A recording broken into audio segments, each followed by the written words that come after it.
জড়িয়ে ধরে জড়িয়ে ধরে তারপর ল্যাংটা ল্যাংটা করে লিঙ্গটা আমার ভিতর প্রবেশ করে, কি বলে বীর্য, ওনার বীর্যগুলো যদি আমার মুখ ভিতরে ঢুকাই তাহলে বলে আমার বলে ওনার মতো ক্ষমতাশীল হতে পারবো, লিঙ্গটা আমার মুখের ভিতরে ঢুকাই দিত।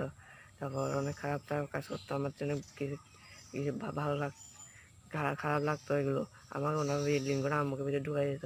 আমি কষ্ট পেতাম অনেক, আমার পিছন দিয়ে ঢুকাই দিত, কিন্তু আমার অনেক কষ্ট পেতাম। আমাকে এরকম ইয়াতে মুক্ত করুন, খারাপ কাজ থেকে মুক্ত করুন। হরে কৃষ্ণ। হরে কৃষ্ণ। তুমি কেমন আছো? আমি ভালো আছি। তোমার নাম কি? অর্পণ। গুলো কখন থেকে জয়েন করেছো? 2017।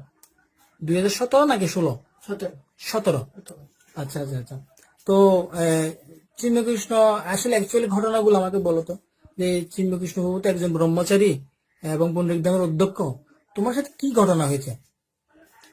আমাকে মানে রুমের মধ্যে মেসেজ করতে নিয়ে দিত, নিয়ে গিয়ে মানে যে কাজ সমকামিতা বলে সেটা করে, তো ওইদিকে হলে আমার এই ধরে শপথ কর বলতেছে। কি ধরে?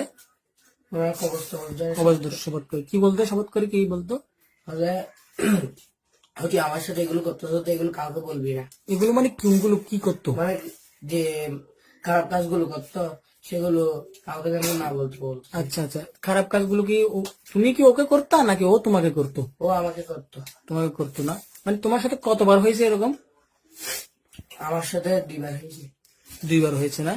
আচ্ছা, যদি তোমাকে যদি উপর থেকে বলা হয় যে এই শারীরিক সম্পর্কটা করলে ডিএনএ টেস্ট দিতে হয় যা প্রমাণস্বরূপ, হ্যাঁ, তুমি কি ডিএনএ টেস্ট দিতে প্রস্তুত আছো? হ্যাঁ।